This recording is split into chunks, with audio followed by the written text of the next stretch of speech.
What is up, you guys? This is JP coming at you with another video. First things first, I am training at a self-made training facility in Redlands, California. So if you guys want in-person training and you're local, you guys can reach me on any of my social medias at JP Fitness Pro, or through my website jpfitnesspro.com, or through my email jp@jpfitnesspro.com. But any of those would be good to reach me at.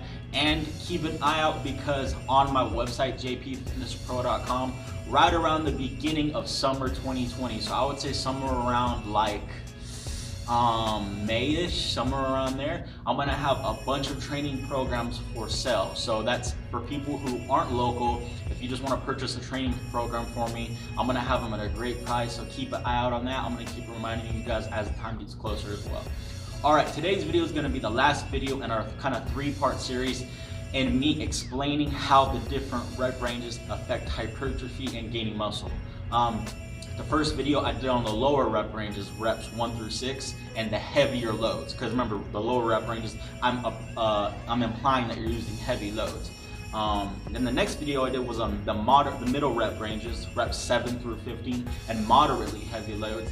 And this video is going to talk about the higher rep ranges, 16 reps and greater, and the light loads.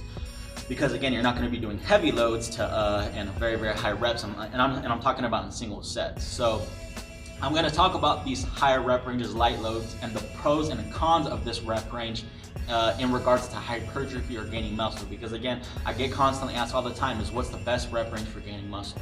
And I'm going to start off by saying, again, every single rep range can gain muscle. They just do different things. I'll watch my other two videos to hear my recap on that. But in regards to higher rep ranges and light loads, I'm going to go over the pros first. The first pro is that you can gain muscle just as effectively as the moderately heavy and heavy loads. So yes, you've heard that right. Light loads can help you gain muscle just as effective as the moderate loads. You don't need to be training in the 10 rep range or the 5 rep range. You can train in, like 20 rep range. If you're someone who likes doing calisthenics and you want to gain muscle, I'm pretty sure you're not going to be able to do thousands and thousands of reps in one set. So lighter weights can gain muscle just as optimally as the heavier load. So that is the first pro. The second pro is that it is the best rep range to kind of, make you feel like you're gaining muscle. And this is just my opinion, but with my practical experience and the people that I worked with, most people get the best pump from doing the higher rep range. If you do a long set, a lot of reps of pull-up or bicep curls, or think about push-ups. Whenever I'm done with the setup push-ups, and I'm doing a lot of them, which I am, it feels like my chest is just gonna explode. It feels like it's ready to pop. So, and anyone who's worked out kind of likes that feeling. So it's the best rep range just to make you feel like you're getting the best. And remember, someone may say, "Oh, I don't care about that." Well, that matters, because adherence matters. If your adherence is high, if you feel like you're making gains, you're gonna want to keep going back to the gym.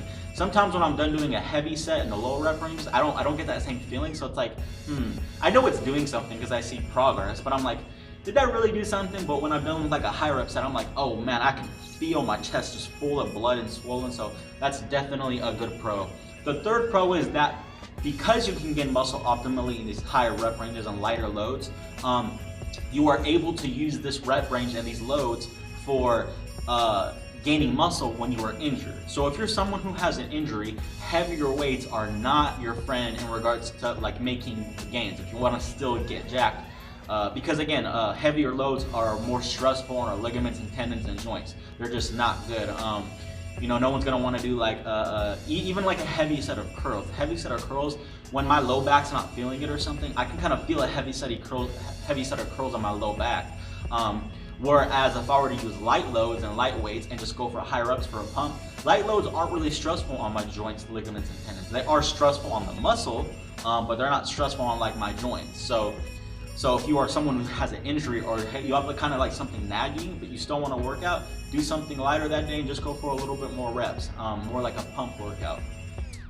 So those are the three pros. In my opinion, those pros are not huge. They are good. The first pro was the best, and the fact that you can gain muscle optimally.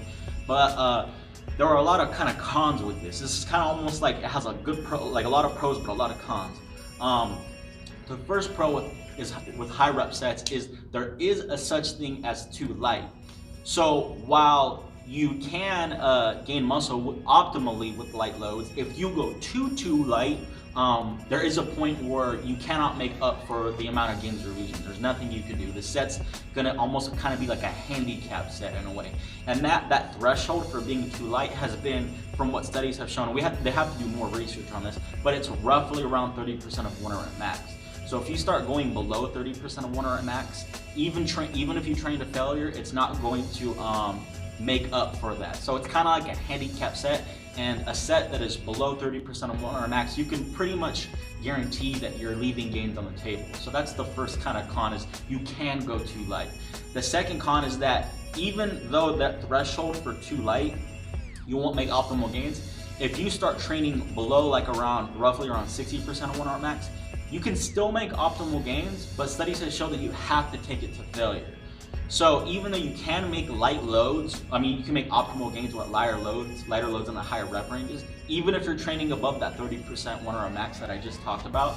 If you're training in that 30% of 1 rep max to about 60% of 1 rep max, roughly in that field, which equates to a 20 reps and 20 reps and 40 reps, 20 reps and 45 reps, somewhere around there, you have to train to failure to get optimal gains. And someone could say, well, you don't have to train to failure. You talk about that all the time. I do talk about that all the time, but I'm talking about more moderately heavy weights. Like if you're training with like a 70% or above a 60% of your 1 rep max, you really don't have to train to failure. You can leave some reps in the tank, but research has shown that if you train too light, you have to make up for the light load that you're using by going to failure, which again is that 30% 1 rep max to 60% 1 rep max. And then, like I just said a little bit ago, if you go too light, training to failure doesn't even make up for the fact that the load is too light.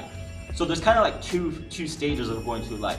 You're light, but you're not so light that you can't optimize gains, and you optimize gains by training to failure. And then there's too light to the point where even training to failure doesn't kind of make up for the fact that you're going too light. So that is a con, is you do have to train to failure if you're going below 60% of 1 rep max to maximize the gains, and leaving reps in the tank with that light of a load, it's just, you're going to be leaving gains on the table.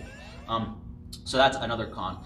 The next con is that a lot of people who do this type of training, if you're doing light load training and you like getting that crazy pump, there are people who can push themselves. But it has been shown in studies, and Greg Nuckols talks about this a lot, and I do agree, because I can tell myself doing this sometimes, is with really light loads, most people really don't know when they're going to failure. There are a lot of other reasons people think they're going to failure. So if you're doing like a high rep set of bicep curls, you may stop when it gets really hard and you feel like your arm's about to just explode, and you feel that pump like crazy, and you're like, damn, that's the end of the set. But a lot of the times, especially in studies that they do, that when the researchers push them and say, no, you have to go to actual failure. Going to actual failure and making sure you get every single rep out there, even when your forearm's burning, can the actual muscle, your bicep, get another rep? You have to go to actual failure. So when you do this on a set-by-set basis, even though the percentage of 1 rep max, the intensity of 1 rep max is not high, the intensity of effort is high. And a lot of people will realize really quickly that when you go to failure with high rep sets, it is not very practical to do that on a set by set basis. So if you're basing most of your training on high rep sets and low loads, and you're trying to maximize hypertrophy, you are going to find that it is inefficient in that sort of sense. In regards to the middle rep ranges, which I talked about in that video, my previous video. But it is inefficient in gaining muscle. Kind of like the lower loads and the heavier loads and the lower rep ranges.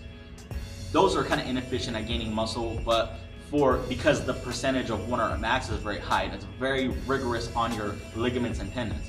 Whereas on the other end of the spectrum, the higher loads and the higher rep ranges, the lower loads, are inefficient at accumulating volume, like the heavier loads and lower rep ranges, but for different reasons. Because it's very hard and it's not practical to push yourself to failure on every single set when it comes to high reps. And I'm telling you this because I'm saying that you watching this most likely have done high rep sets to the point where they were horribly painful, but you still had some more reps left in the tank. I bet you've done that at one point, because I know I have. which means that those sets you probably weren't maximizing your gains. Whereas the moderately heavy loads you can do that with. So that's another con of the light loads.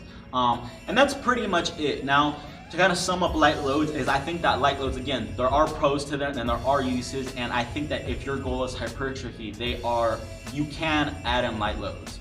But just like I said in my moderate rep range, moderately heavy weight video, I think the 7 to 15 rep range is the most efficient and should consist of most of your work if your goal is hypertrophy.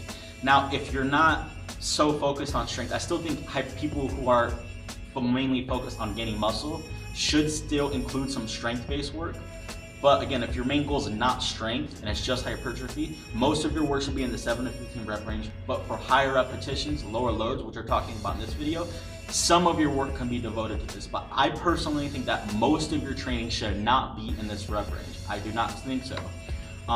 Again, most of it should be in that 7 to 15 rep range if your goal is hypertrophy. Now, if you have a goal of muscular endurance for some reason, which I don't see it that much these days, like you want to do the max amount of push-ups, or you want to, for example, one that I actually have is I like increasing my pull-up numbers. I like seeing how many pull-up numbers I can. That might be a reason you want to focus on the higher sets, because you have a number. It's a performance now. It's a performance-based goal you have. But if your goal is hypertrophy, which is what we're talking about in this series, I don't think that the higher rep ranges, going over 16 reps, going below 60% on 1 rep max should not consist of most of your work. Because if it does consist of most of the work you do in the gym, you're probably not consistently training to failure. It's not that practical. I mean, it's just very gruesome. Now, if you can do that, fine. That's perfectly fine. But again, I think on a practical level, I just don't think it's the best. But there you have it. Those are the pros and cons of the higher rep ranges, lower loads, and all those three of these videos. So if you ever have anyone say, well, what rep range should I do if my goal is hypertrophy, definitely have them check out this kind of 3-part series that I've done. If you guys have any questions, comments, leave them down below. Sorry that this video was a little bit longer than the other two, but I feel like all these points are pretty valid and I don't want to skip any. Again, questions, comments, leave them down below. I'll see you guys in the next video or live stream. Peace.